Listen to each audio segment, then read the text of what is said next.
Alright, so I got a handful of things I want to go over today. First things first, if you get value out of this video, please like and subscribe. Really appreciate that. First things first, the stock market this week. The market was up, although on Friday we erased a lot of the gains that we made. The S&P was up about 1.7, the NASDAQ I think about 1.8. They were pretty much the same. The Meg 7 was up just under 1%. Mid caps were up about, I think, a little over 1%. Small caps are up a little under 1%. So this was kind of a weird week where, the Meg 7 didn't outperform, but your small caps and your mid caps also didn't outperform. So that's kind of an interesting week. But as far as the stock market goes, I'm going to make a more in-depth video on what I think is going to happen in 2025, but I think over the next month or so, up until the election, I expect choppiness. I don't expect a huge move in either direction, but that's pretty much what I think is going to happen with stocks. I still think that we're still in an uptrend. I still think we're in an uptrend until I haven't seen anything that points towards a clear downtrend. But that's just me, right? Obviously, we are overdue for a pullback, but on the flip side, we haven't had any really, really negative news that would cause a major pullback. But 5, 10, 15%, even 20%, I think happens like every 3 years, and it was 2022 when it last happened. So in the next year or two, I probably would expect a 20% pullback at some point. But you also have to keep in mind that I do think we're still in the midst of a bull market. I really do think that for stocks. So I'm going to title this video the best, or part of the title at least, is going to be the best investment opportunity of our lifetime. And I truly believe that there's a handful of things out there. I think stocks are a great opportunity, but when you look at Bitcoin and what's going on with Bitcoin, I've said time and time again, this is the best opportunity of our lifetime. Younger people constantly complaining about cost of living and how hard it is to get by nowadays, but yet vast majority of them still are ignoring Bitcoin, still ignoring it for some insane reason. I mean, I could make a whole video. I'd have to make a whole video on why people are ignoring it, but I've talked about it quite a bit. But this is from Bitcoin Magazine. Over 60 public companies now hold Bitcoin as a treasury reserve asset. Institutional adoption is here. I would say it's just getting started. I wouldn't go as far as to say it's here. You really only have 22 companies that have over 1,000 Bitcoin, and you have only 44 that have over 100 Bitcoin. I mean, in your average city, there's probably a handful of guys that have 100 Bitcoin, right? So I still think we are at the very, very, very early stages. And one of the reasons that I think a lot of people, they don't get into Bitcoin, I don't think this is the main one, but one of the secondary ones, is that they feel like they've missed the boat. But the reality is that we're still in the early stages. Like I've said time and time again that I think we're still in like the second or third inning. And after what I've seen recently, I think if anything, we might even be earlier than that. And I listened to the Michael Saylor, Tom Bilyeu interview recently, and number one, I mean, Michael Saylor, absolute genius. The more I listen to him, the more I think that. But I after listening to that interview, I still think we are in the very, very, very early innings here. Like, we still have very little institutional adoption. We still have, I mean, nothing other than El Salvador and Bhutan are the only countries that really hold any significant amount of Bitcoin.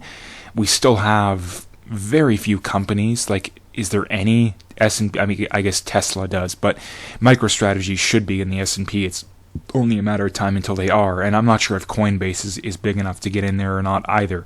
So we have maybe 2 or 3 companies that are big enough to be in the S&P that hold Bitcoin. Like, a lot of people talk about Bitcoin and they're like, yeah, one day everybody's going to hold it, every company. Like, that's not, I mean, that wouldn't surprise me, but that's not my base case. My base case has always been like 20, 30, maybe 40% of the population, and thus probably the same corporations will hold it.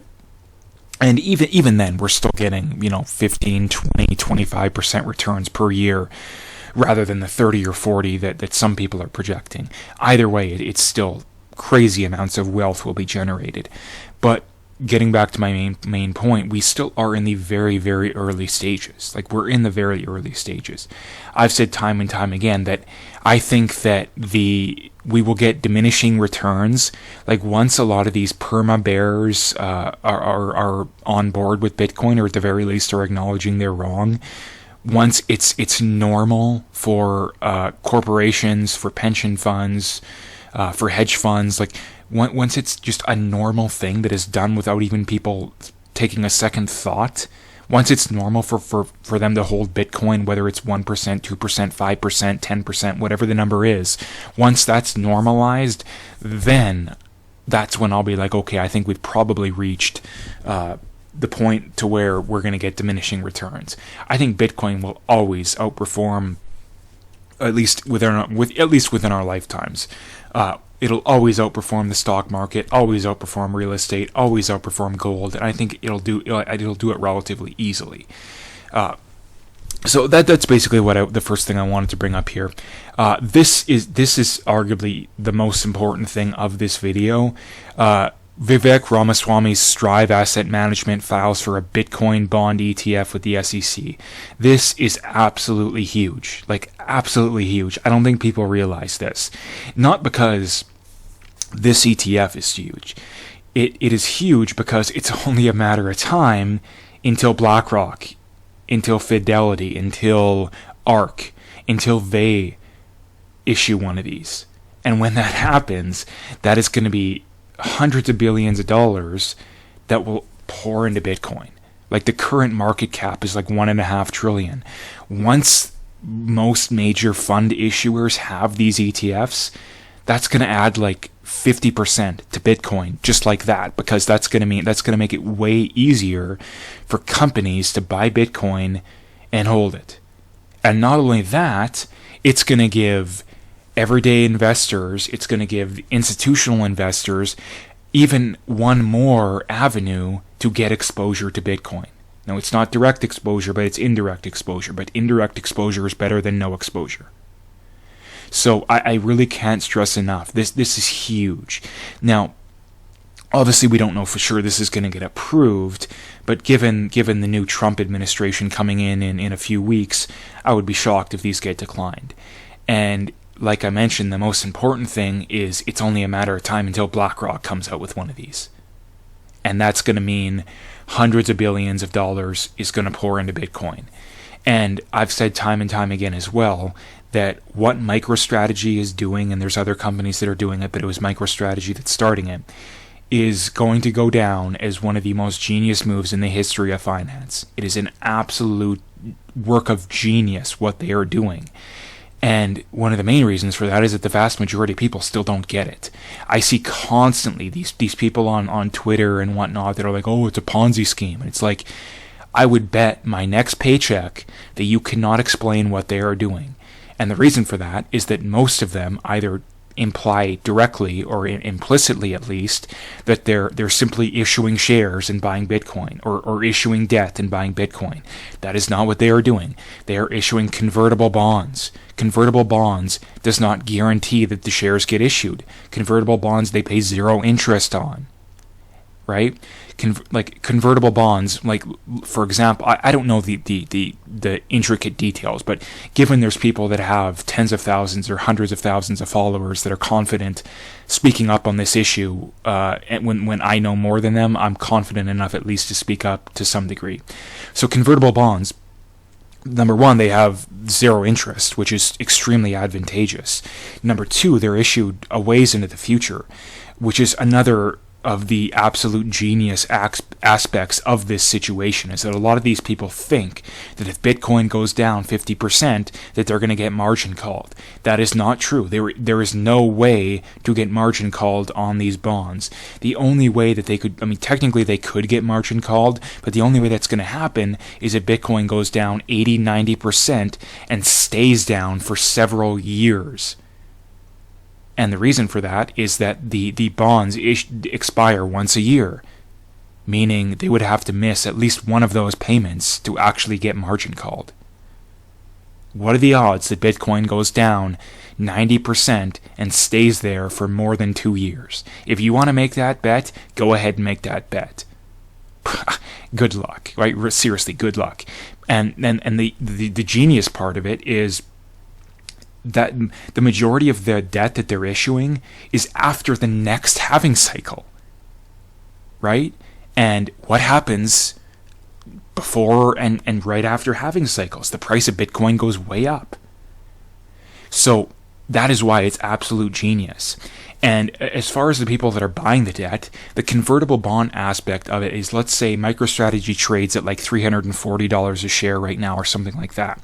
They're issuing debt with let's say a $600 call option to it, meaning they're only going to convert to shares if the price goes above 600. Right? So they're not just blindly issuing shares. It has the call option aspect to it. Now, there is more that goes into it, but that's the basics of it. So the people that are trying to pretend like they're just issuing debt or they're just issuing shares, those people don't know what they're talking about, and they need to be called out. Another really important thing here, Bitwise Asset Management has filed for an ETF focusing on companies with significant Bitcoin holdings, amid growing institutional interest, featuring a unique weighted based on Bitcoin reserves and targeting firms like MicroStrategy. So basically, they want to issue an ETF that buys companies that hold over 1,000 Bitcoin. This is another example of why we are still so early. Because what happens when BlackRock issues one of these ETFs? What happens when Fidelity does it? Right? Etc., etc. We are still so early. And how do we know that BlackRock is going to issue more of these ETFs? Number one, because they can make a ton of money on it. And number two, why would they let these small players make all the money on it? And number three, they've already issued the main Bitcoin ETF. Why would they stop just at that? It doesn't make any sense. Like, are we actually going to pretend that they don't care about making money? Like, of course not. At the end of the day, that's what they care about. So we are still very early, and it's only a matter of time until once the convertible bond ETFs become more popular, once ETFs like this become more popular, this is going to be hundreds of billions of dollars, if not trillions of dollars, that is going to flow into Bitcoin. So keep an eye on this. The next thing from Rajat Soni, who I've mentioned before, very good follow on Twitter and YouTube if you don't follow him. Only 50 entities in the entire world can own 2% of the supply of Bitcoin.